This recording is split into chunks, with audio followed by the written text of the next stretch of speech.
Welcome to New View Advice, a safe place for you to ask your most vulnerable questions about life, relationships, healing, and so much more. I'm your host, Amanda DeRocher, and I believe our fears and traumas are often what hold us back from living life to the fullest. Join me here each week as I offer advice on how to move through whatever is holding you back from being your best self. Let's get started. Hi, beautiful. My name is Amanda, and this is New View Advice. If you're new here, this is a podcast where I answer questions about life, relationships, healing, and so much more. This is a healing-centered advice podcast.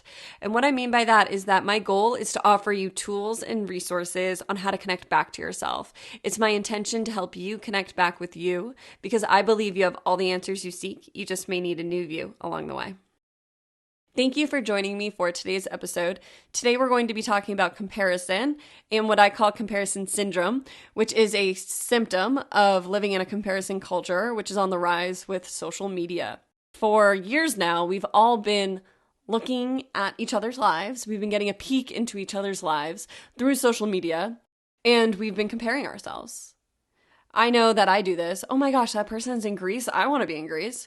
Oh my God, that girl from my high school is having a baby. Am I behind? Oh my God, that person just bought a car. Oh my God, that person just bought a house.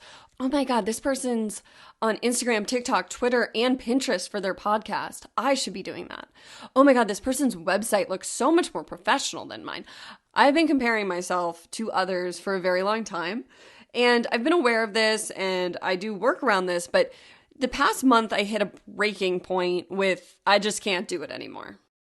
I think we can all relate to comparing ourselves to each other. So many of us feel inside like we don't know what we're doing.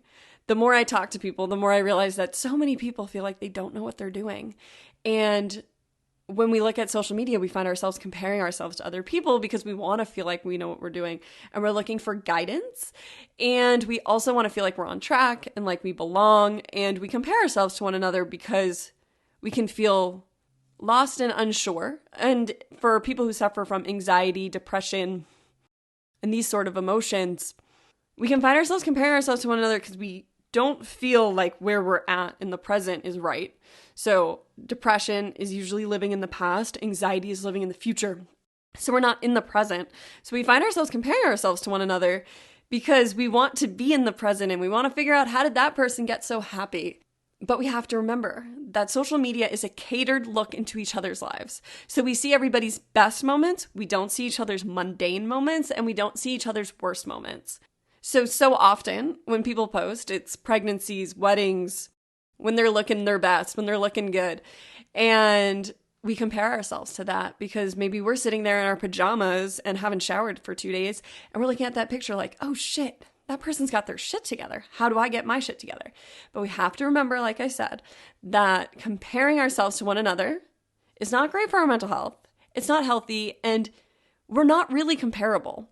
So I want to talk about healing comparison today, what I've learned from looking at my comparison wounds over the past month, and how we can move forward, and how comparing ourselves to one another is really normal.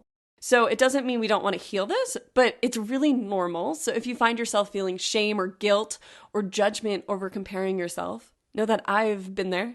I suffer from this too. I'm working on it. I'm bringing awareness to it. But is this going to heal overnight? No, that's just not how it works.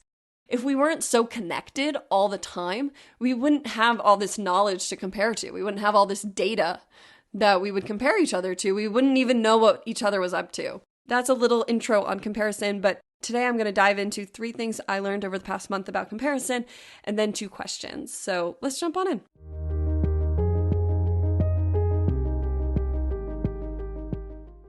Over the past month, I've spent so much time looking at and sitting with and healing my comparison wound. So I wanted to share 3 things I learned in the past month about comparison in my own life, because maybe one of these things will resonate for you, or maybe you found that this is true in your life as well. I think when we speak our own truth, we open it up for others to learn truth within their own lives or to feel less alone. So 1, I learned that comparison in my life was a defense mechanism to keep me small and safe that was used by my subconscious, that was used by myself.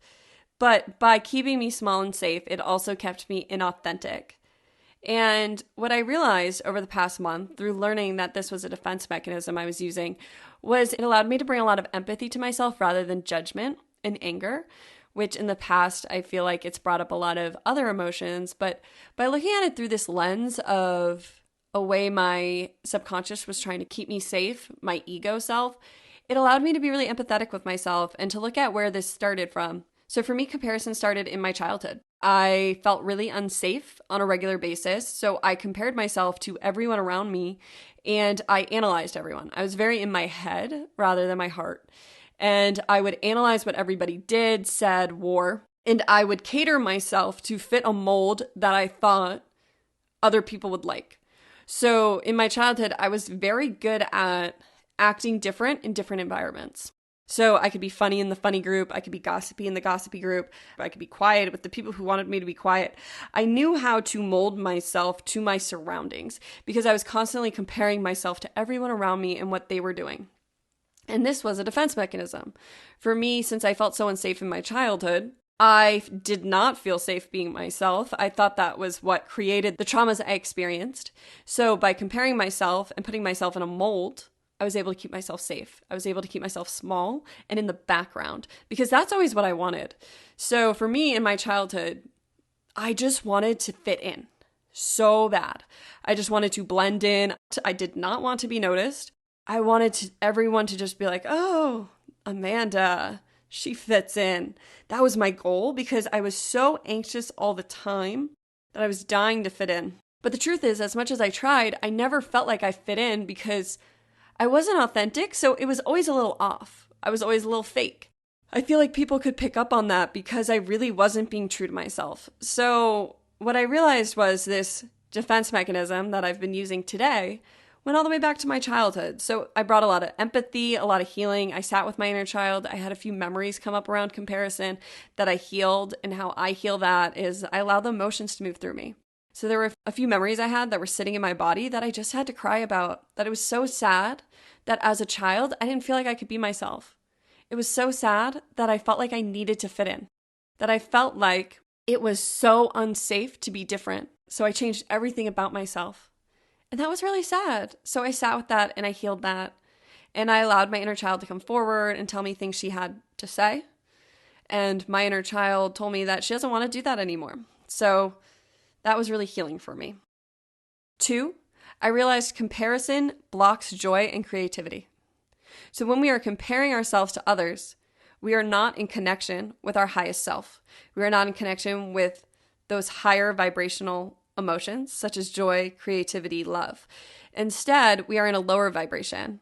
Judgment, sadness, anger, envy. Envy is really big with comparison. And envy and jealousy, if we get stuck in that envious cycle, which is just a repeat of those jealous thoughts and not taking a moment to look at why we're jealous, keeps us unhappy. It blocks us from that joy. And so what I believe about jealousy and envy is that jealousy and envy is information for ourselves. So these are pings. These aren't bad emotions. These aren't bad feelings. This is information for ourselves that we are witnessing, seeing, or tapping into something that we desire. And it might not be exactly what you think. So for example, for me, there was this girl in my high school who was so creative. She was doing all the things I wish I was doing. And I didn't even realize I was jealous of her. I just didn't like her. That's what I thought. So I always felt like, ugh, this girl. But when I decided to move to LA and pursue acting and move to be an actress, like my heart opened and I had so much love for this girl. And all of a sudden I realized I was jealous of her. I had been jealous of her, and that had been a sign from my body that I wanted what she had. I wanted to be authentic. I wanted to be being creative. I wanted to be following my happy. And the moment I chose to follow my happy, I just had pure love for her. And that was when I really realized that when I feel jealous, it's a sign to my awareness that there's something I want. And I believe that when we see people, that instead of being jealous, we should be excited that these people are showing us that it's possible to have these things we want. So I think that envy and jealousy are information to our awareness about something we desire. And you may look at somebody who just got married and think, oh, I'm jealous. And then I ask you to step back and ask yourself what you're really jealous of, because often it's not the exact thing that person has. It's tapping into something we desire. So through somebody's wedding, you could be jealous of a party they had. You could be jealous of the fact that they're having a wedding. Or you could be jealous of the fact that they have a life partner. Or you could be jealous of the fact that they're surrounded by friends and family. Or you could be jealous of the fact that they just look happy. Or you could be jealous of the fact that they're in a place you want to be in. But you might think you're jealous of the whole experience, but when you tap into it, you might find that there's actually just one thing you're jealous of. So I invite you to become more aware of when you find jealousy and envy arising in your own life. 3, it's true what people say, social media is not good for our mental health. I don't think it's good for our mental health. I'm here to say it. I use it for my business. I'm on TikTok, I'm on Instagram. But I don't think it's good for our mental health to see into each other's lives all the time. We see these catered pictures. We see people's happiest moments. Many people only post when they're on vacation. And I don't think it's healthy. I think that it is causing us to compare ourselves to each other all the time. And if you in any way suffer from anxiety or depression, I would really recommend you get off it for a period of time. I took a break from social media for 2 weeks and I was very surprised how much better I felt.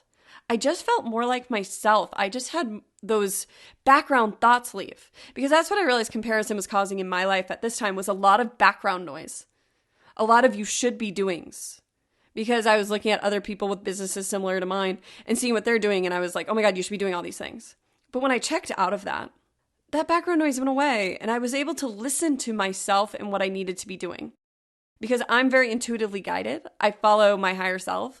I follow my connection to source, my connection to the universe. But when I listen to the background noise, it interferes with what I'm supposed to be doing, with how I'm supposed to be feeling, with my healing, with everything. So I truly believe social media is unhealthy. I truly believe if you're going to be on it, you need to cater your feed to what feels good. So if you're following people who make you unhappy, unfollow.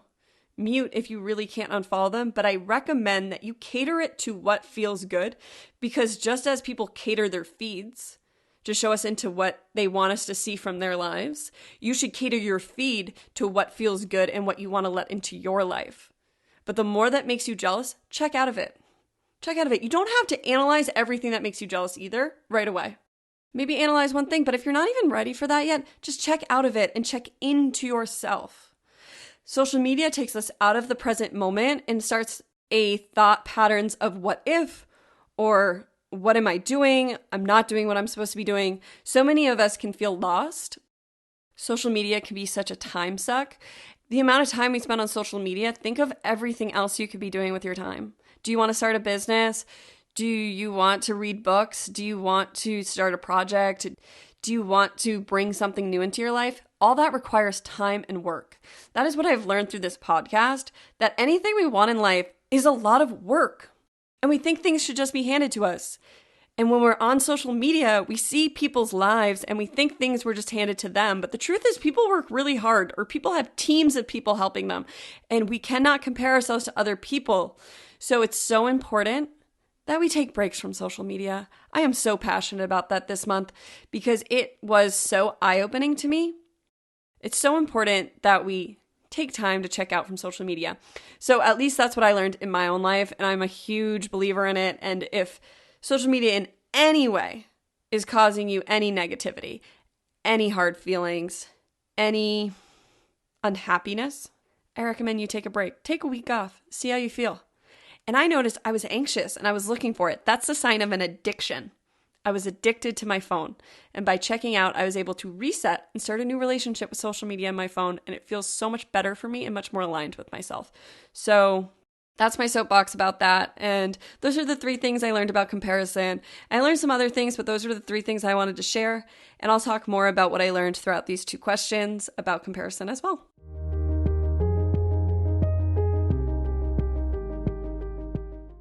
Dear New View Advice, I'm having a quarter-life crisis. I don't know what I'm doing with my life. I'm in a job I don't love, I'm single, and I'm nowhere near buying a home. I feel like every time I get on social media, someone I know is getting married, buying a house, or is pregnant. What do you recommend for getting my life back on track? Thank you so much for this question. I think this question is so relatable. I know I can relate to this question. I feel like I have a quarter life, third life crisis, whatever it is, about once a week. So I completely relate to this question, and thank you for asking it. I think how you're feeling is normal, and I think the lie you're telling yourself is that it's not normal. That's what I've learned. I've talked to so many people recently about this because I was struggling with this too, and so many people feel like they don't know what they're doing with their life. So many people go on social media and exit the app feeling more confused about what they're doing with their life. They start asking themselves existential questions because they see a glimpse into people's lives and their accomplishments. But they don't see the mundane. You don't see the mundane. Nobody shows the mundane on social media.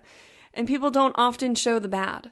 So we find ourselves comparing ourselves to other people and feeling like we're not good enough. And when we are having a quarter life crisis, that's often because we feel lost and we don't know what we're doing. And what I've learned is that this is an important time to check in with yourself instead of checking out. So social media is a way we use to check out. Very unlikely you're present when you're scrolling social media. You're leaving for a little bit. You're checking out and checking into other people's lives instead of checking into yourself. So for you, I don't know where you're at in your life. So I can't really recommend anything for getting your life on track. But one, I'm pretty sure you're on track. I'm pretty sure you're probably being hard on yourself, but I'm going to offer you 3 things on how to connect back with yourself because you sound like you're disconnected. So you say you're not in a job you love, you're single, and you're nowhere near buying a home. And none of this means anything. It does not mean you're not on track. We can't compare ourselves to other people because other people have different situations than us. We don't know how people got there. We don't know. So it's so important for you to check in with yourself and see what you're looking for. There's also 3 big things. So I would invite you to choose one thing you want to focus on, if even one of these is what you want to focus on. Because what I've found through social media is that I find myself comparing myself to people who are getting married and having kids, and I've chosen not to get married. If anybody wants to talk about that, I've done so much work, so much healing around marriage, and I've chosen that that's not for me. My partner and I are very committed. We're domestic partners, but I'm not married. And I find myself sometimes thinking, wait, am I supposed to do that? And it's like, no, I'm not supposed to do anything. That's another lie we tell ourselves, that we're supposed to check off this list. But the truth is, the more things we check off, a lot of times we find we're unhappy because we're just checking off a list rather than checking in with ourselves. So that's 1. 2, with the pregnancy, I'm nowhere near ready to have a baby, but I do find myself being like, oh shit, that girl from my high school's having a baby. Should I be there? Should I be doing that? No, I shouldn't. Great for her. Great for me. We can celebrate each other for being at different points in our lives and having different purposes. I don't know what her purpose is. I know mine. And I go back to that over and over again. So the first thing I invite you to do is, as I mentioned, take a break from social media. Because you said that you feel like every time you go on social media, someone is getting married, buying a house, or is pregnant. That is where you are comparing yourself when you're on social media. I invite you to do it for a week, if that even feels too much for you, because this is a strong addiction in our society. I have a lot of empathy because our parents didn't grow up with this, so they didn't teach us how to have a good relationship with it. And it is another thing we have to navigate on top of everything else in our lives. So I invite you to take a week off, but if you can't do that, I invite you to do 24 hours. Even set a timer on your phone or your computer for 1 day. Disconnect. I invite you to turn your phone off for a day. I know, a lot of people are like, what if something happens? What if someone dies? Okay. If you don't feel like you can do that, delete the apps. Delete Instagram, TikTok, Twitter, Facebook, whatever you're on, for 1 day. I promise you, the world will not end. I promise you, you won't even miss as much as you think you will. I really would like you to do it for a week because I think we go through the detox period through a week. So I found that in my own life. I kept being like, where's my Instagram app? And I kept looking for it. But it took a few days for me to detox and to relax into the fact that I didn't have to check those apps. I didn't have to see if anybody messaged me. I didn't have to see the comments on my TikTok. I didn't have to check in with other people. And that felt really good. But it took me a few days to get there. Same with a juice cleanse. I occasionally like to do a juice cleanse. It helps skin issues I have. And the first 3 days are the hardest. They're not fun. But when you get to day 4 of the juice cleanse, it's like, oh my God, I'm a whole new person. I have so much natural energy. It's the same thing with detoxing from social media, that you're going to have to take a few days to really feel the benefit of it. So I invite you to do that. So that's the first thing I recommend, and I highly, highly recommend it for everyone out there. But the second thing I recommend is to start asking yourself, what do you feel like is missing from your life? And it is most likely something internal rather than external. So with the 3 things you gave, I'm going to give examples. I don't know enough about your situation to know that this is you. So these are examples of how you can get to the roots. But with the 3 things you said, I'm going to give 3 examples of what else you could actually be asking yourself for. So 1, I'm in a job I don't love. This is probably deeper than just the job you're in. Might not be, but it could be. So the question you need to start asking yourself is, what about your job don't you love? Would you be happy in the same job at a different company? Is it the culture or the hours or the pay that you're unhappy with? Or is it the work itself and you're looking for more meaning and purpose? Is it the job altogether? You need to start asking yourself what you don't love about the job, because once you get those deeper answers, you can start to change. So if it's just financially, you could start applying for new jobs. If it's more about meaning and purpose, then you need to go deeper with that and ask yourself what you could be doing to feel meaning and purpose. And that is so often what we are looking for in life. And that is what corporations don't quite understand about millennials, is that we actually want to feel purposeful. We want to feel like we have meaning. We don't want to feel like a cog in the wheel. We're looking to feel fulfilled. We're looking to feel like we're making a contribution to this world, because we look outside and see a world that's really fucked up. A world that has a lot of problems and a lot of division and a lot of duality, and we want to make a difference in it. So I invite you to ask yourself those questions about your job, if that feels right for you. 2, I'm single. There could be so many things around this. Again, I don't know about your life, but some questions you could ask yourself were, are you finally ready to start dating again? Or do you feel like you don't have love in your life and you're looking for love? Because if you're looking for love, most often you're looking for that self-love.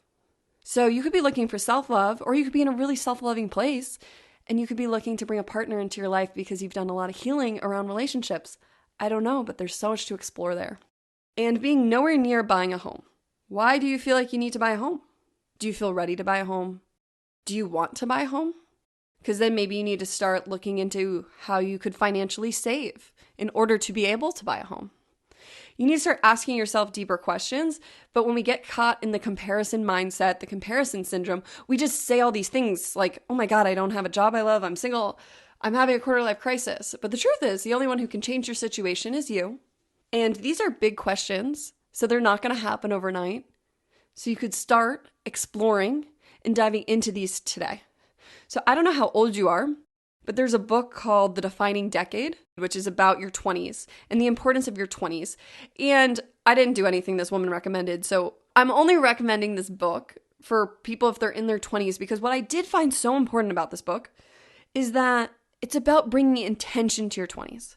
So many of us feel lost in our 20s. We feel confused. We don't know what we're doing. And our parents just say things like, oh, you're just a millennial. No. We are lost. We are confused. We are looking for help. And so it's important for you to give yourself that help. I know it's not fair.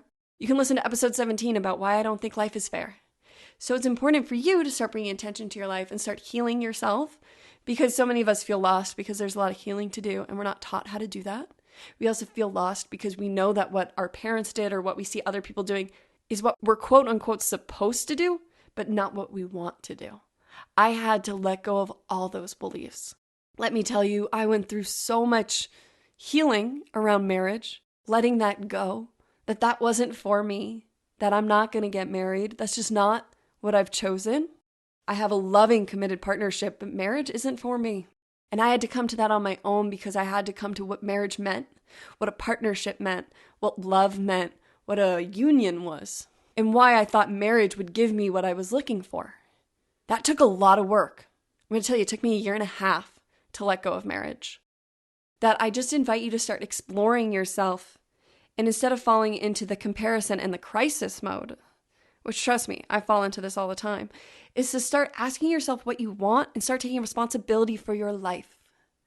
It is your responsibility to create a life filled with joy and happiness and what you want, not what anyone else wants.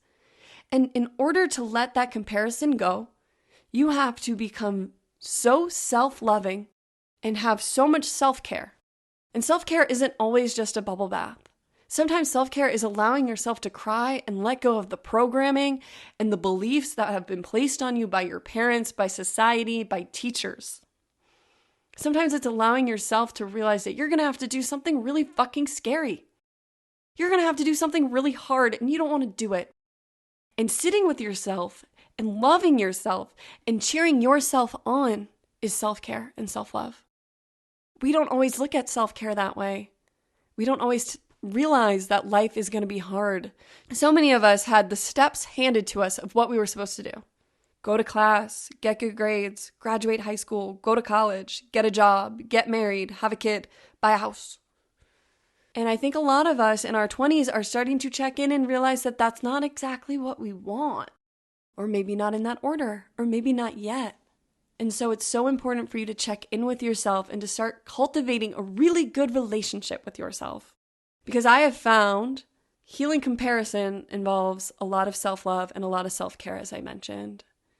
And it's realizing that I have to do a lot of hard things and I have to face a lot of hard fears. I'm afraid every day. I am always on the edge of fear.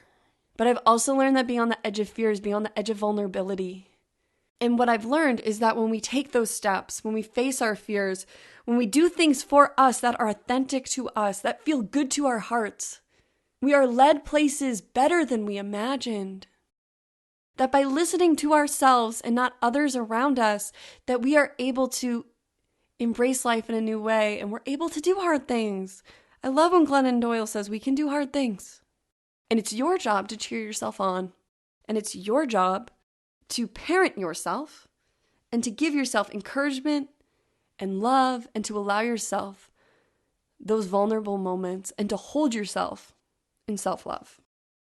So I hope something in that answer helped. I felt very passionate about that as that came through. So I feel really, really strongly about you learning to cheer you on and to be your own best friend, your own mother, your own father, to embrace yourself in that compassion, that love. Self-compassion, self-love, self-care isn't easy, but it's so worth it. So I hope something in this answer helped, and I'm sending you all my love today.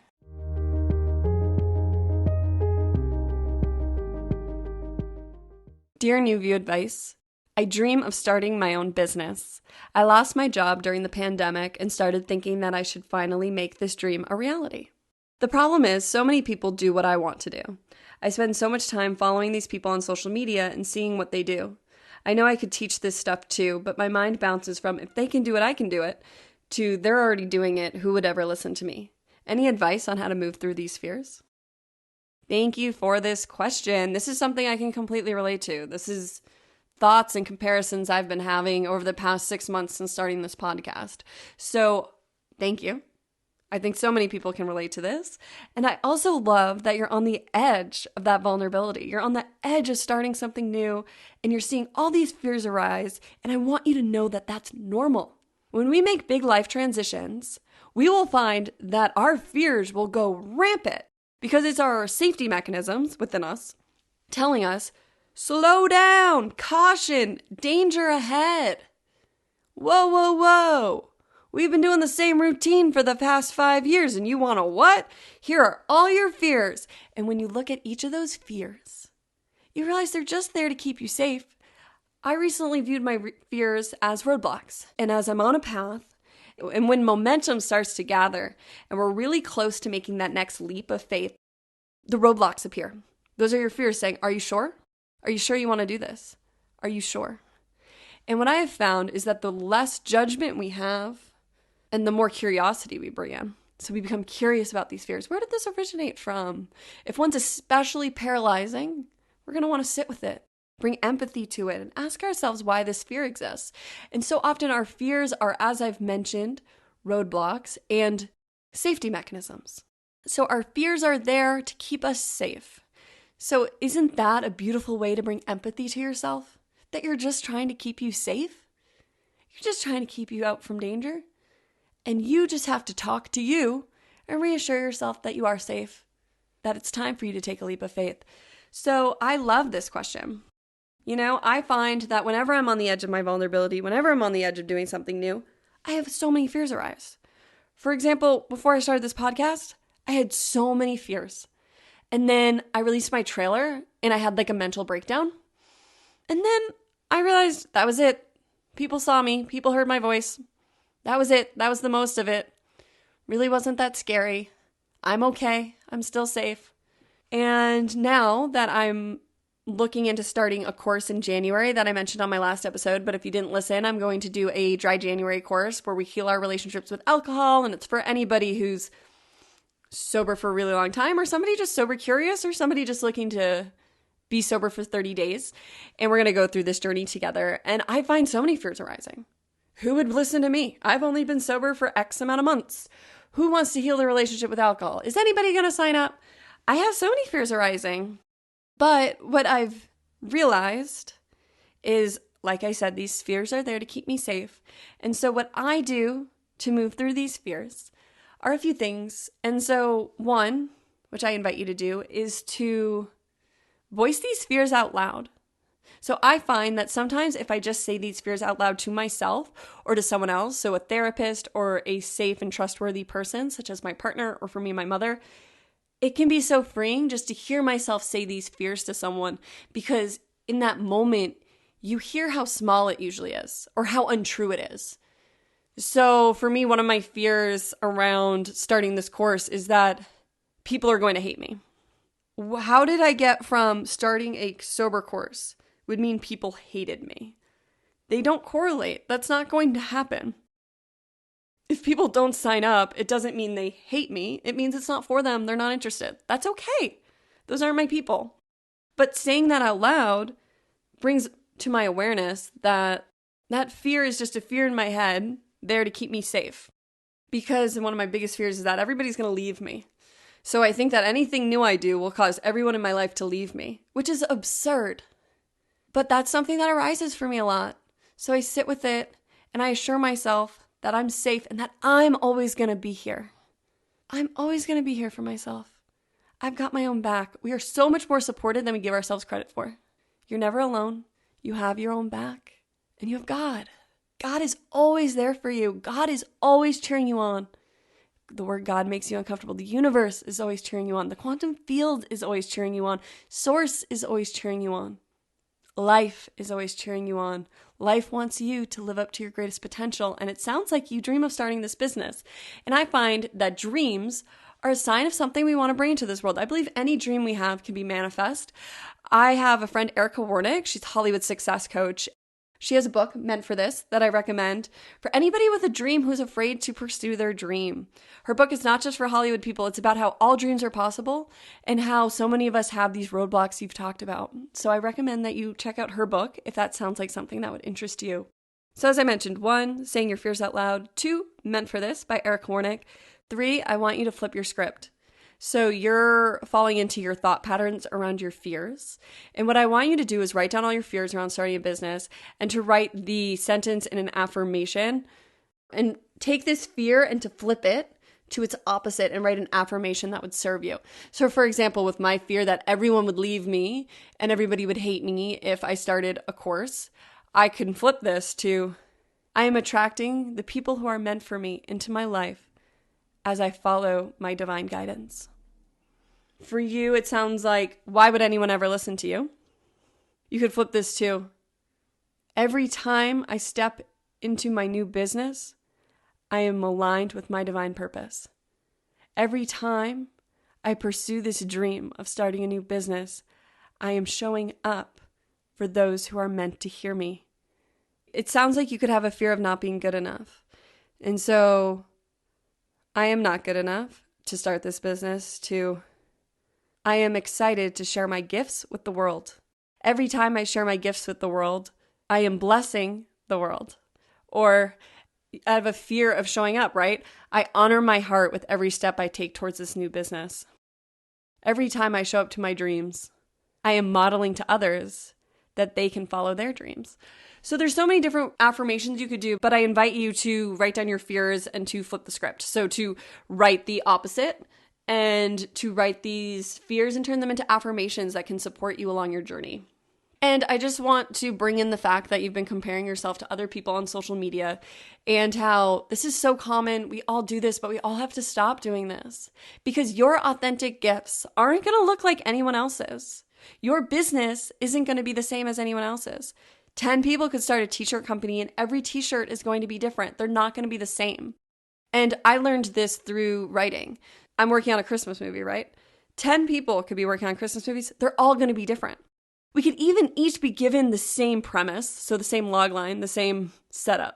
And they're all still going to be different because our unique gifts and our unique voice and our authentic expression is going to come through these creations. And I don't know what your business is. It could be super technical or it could be creative, but your creativity comes through either way. Even if you start a tax firm or a law firm, your own creativity comes through. What is your mission statement? What is your purpose? What do you value? What do you bring to the table? All of that is unique to you. So I really am cheering you on. I really hope you start this business. And I'm really proud of you for becoming aware that you had a lot of fears. And I invite you to start looking at these fears and to realize that the fear will never go away. That's something I become more and more okay with everything I do, is that instead of letting fear stop us from our next steps, we just have to become okay with fear. That fear is always going to be there. It's a safety mechanism. It's just part of the human experience. We feel fear when we do something new. We feel fear around change, and that's okay. It's okay to be fearful. I do not aspire to be fearless. I aspire to have a healthy relationship with fear, to not allow fear to stop me from taking the next steps in my journey. So I hope something in this answer helped, and I'm cheering you on, and I love you so much. Thank you for this question.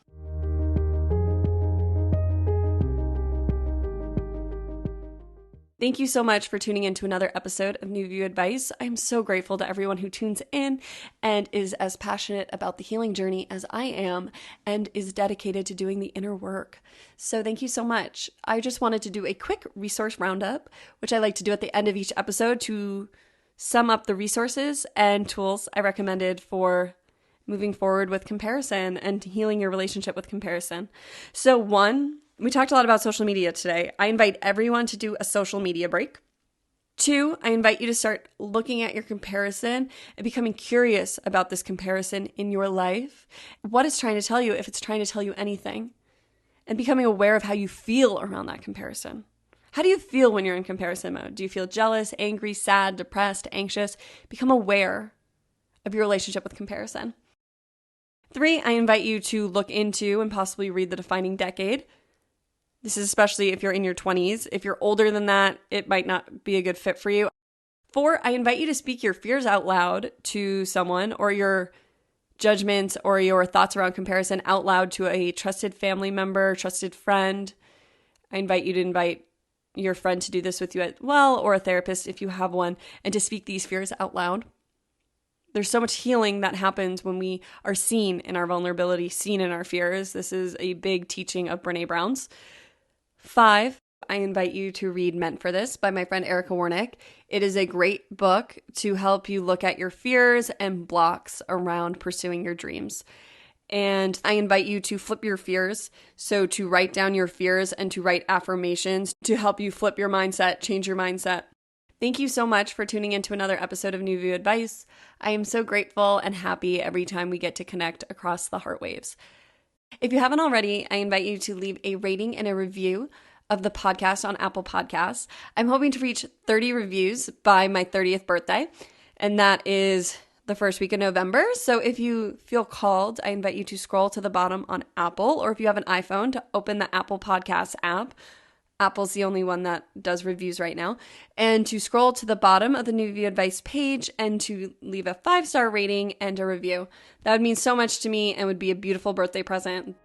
Thank you again for joining me, Amanda DeRocher, for another episode of New View Advice. As always, I'm so grateful to be here with you and to offer a new view on whatever you may be going through. See you next time.